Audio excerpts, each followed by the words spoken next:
We can never have enough Keanu Reeves, that's just a fact of life. So after the smash hit that was John Wick 3 Parabellum, fans obviously wanted more. With Hollywood darling Reeves once again in the role of the reluctant ultra-assassin, one of the biggest franchises of the last decade is coming back. Stick around because we'll talk about when we're finally getting what we oh so desire, who's sitting on the director's chair, and everything wiki. John Wick 4's release date. Since we heard the bad news, so do you. The release date for John Wick 4 has been delayed for a year. While it was originally meant to release in May 2022, due to COVID-19, the production was delayed. Many movies over the past 2 years have suffered the same fate, so this wasn't too surprising. The official timeline for release is March 24, 2023 now, so let's hope production goes smoothly until then. The returning cast. Many of the actors from the previous film will be taking up their roles again. Reeves will of course be taking up John Wick again, since the thought of the franchise without him is blasphemous. Ian McShane will be coming back as Winston, the former ally who seemingly betrayed Wick at the end of Chapter 3. We'll talk more about that later. Lance Reddick will be playing Sharon, the concierge of the Continental Hotel again, and Lawrence Fishburne is returning as the mysterious Bowery King, head of the Soup Kitchen, a vast underground intelligence network. Halle Berry, who plays Sophia, and Jason Mantzoukas, who played the TikTok man, remain unconfirmed. Both of them made their debut in Chapter 3. New characters: Bill Skarsgård, Shamir Anderson, Scott Adkins, Hiroyuki Sanada, and Donnie Yen have all been announced as newcomers to the franchise at this time. Rina Sawayama, a pop star making her film debut,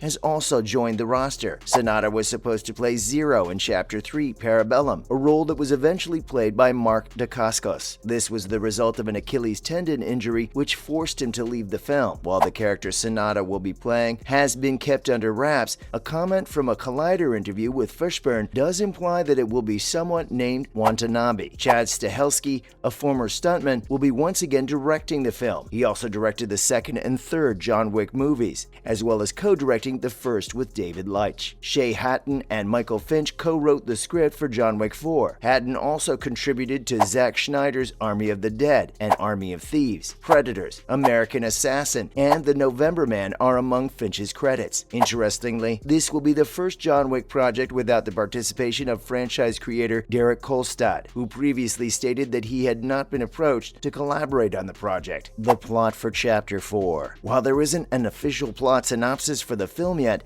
there is a lot of information available about what we might expect in Chapter 3. The film will take up immediately after the explosive conclusion of John Wick 3, which saw John entirely removed from the assassin group known as the High Table. The consortium's leadership assumes John is dead due to Winston shooting him from a building's roof. Turns out he's actually injured and in the care of the Bowery King and his vast group of hidden assassins. In an interview with FantasyTube, Fishburne indicated that the future film, like all the previous ones, will attempt to delve even deeper into the mythology and lore of the assassin world. In his eyes, we'll get to know the John Wick universe like never before. Winston, friend or foe? John Wick Chapter 3 revealed that Winston's, Ian McShane, alleged betrayal confirmed his loyalty to the secretive group known as the High Table. But this also allowed the wounded John to flee. Could Winston still be John's ally in John Wick Chapter 4? If so, why would he plan such a complex ruse? Without Winston's protection, the former hitman would not have survived as long as he did, as the Continental's manager leveraged his influence whenever possible to keep John one step ahead of his enemies. In John Wick Chapter 3, Winston is forced to face the consequences of his involvement when the High Table brands him and John as enemies for breaking the Council's laws. Winston may have purposefully assisted in the faking of John's death in order to oppose the High Table. After all, he would have no strong sympathies for the Adjudicator. So, his motivation for allowing John to escape could be personal contempt for the High Table, given that the Council intended to remove him from his post despite his loyalty for almost 40 years. The Bowery King. With the High Table turning against both Wick and the Bowery King, it appears that war is brewing on the horizon. The Bowery King has an army of homeless-looking assassins scattered across the city, and with Wick undoubtedly furious after being shot by Winston, a badass team-up may be in the works. Any Matrix fan will be overjoyed to see more screen time for Reeves and Fishburne together, and John Wick 4 will most certainly provide enough of it. Who's in the High Table? We may expect to see some new characters associated with the High Table in the next film. We haven't seen the last of the director, the Adjudicator, or the Elder, and their stories are going to unravel even more in the next chapter. With 12 seats on the high table, this is one organization that we still don't understand at all. Some of the new actors added to the roster may be in fact part of the casting for the high table. The horse is coming back. One of the coolest scenes in modern-day cinema? Keanu Reeves as John Wick riding a black horse in the busy street of nighttime New York City. It was one of the most talked about chase sequences ever, and you'd be a fool to not see why. So it gives us great pleasure to say that Reeves will once again give us internet fodder. According to the Matrix actor, the opening sequence will take place in the desert on horseback. This is probably what we're most expectant for, and you'd be lying if you didn't agree. Will Sophia be back? John Wick's old friend has still not been confirmed to return. The last we saw her, Sophia leaves John in the desert and lets him go on his merry homicidal way. It's worth considering that helping John may have put her on the wrong side of the high table, or it will if she comes back to help him in Chapter 4 when he clearly needs all the allies he can get. Barry seemed to enjoy working on the film, even after injuring 3 ribs during filming, so she would definitely be willing to make another appearance in the franchise. No happy ending. Stahelski was pretty clear when he told IndieWire that the movie, or even the franchise, wasn't going to have a typical happy ending. This is because, well, Wick is an assassin who's killed like 300 people already. Pretty straightforward, really. The director believed it was, quote, only a matter of time, unquote. And John Wick wasn't going to have it easy by any means. Filming location. John Wick Chapter 4 will be location shooting all through the summer, as this installment of the franchise will take Wick to Europe, namely Berlin, Germany. In addition to the European shooting locales of Berlin and Paris, France, John Wick Chapter 4 is going to be shot in Japan and New York City, where it all began for John Wick. Because production on John Wick Chapter 4 only finished in November, we have yet to see any official photographs or video from the film. However, some on-set images have leaked, with one hinting that the film's title may be John Wick 4, Hagakure. Of course, this could simply be a working title, so fans should wait for the official announcement. John Wick Chapter 5. Chapter 4 will most certainly not be the final John Wick flick. The 5th movie has already been confirmed, and it was originally scheduled to shoot alongside the 4th. Due to the production delays and state of the world brought on by the pandemic, the 4th and 5th movies in the John Wick franchise no longer will be shot back-to-back. Despite the change in plans, we do know that Stahelski will return as director for the 5th chapter. Spin-offs. Aside from the 5th installment in the franchise, the prequel TV series The Continental is in the works. The 3-part Starz series will be set in the 1970s and will center on the rise of the infamous Hitman Hotel. That peek fans got into John's past, as well as the intense introduction of ballerinas and the director, was definitely not by chance. Lionsgate, the producers of John Wick, purchased a female-centered script titled Ballerina from Shay Hatton in July 2017 with the intention of using it as a prospective John Wick spin-off. That spin-off could be linked to the director's Ballerina Academy and could garner more screen time in John Wick 4. That's a wrap for this video. What do you expect will happen in John Wick Chapter 4? And do you think our hero will be able to defeat the odds stacked against him? Let us know in the comments below. Make sure to give this video a thumbs up and subscribe to our channel for more videos like this. See you in the next one. Thank you for watching.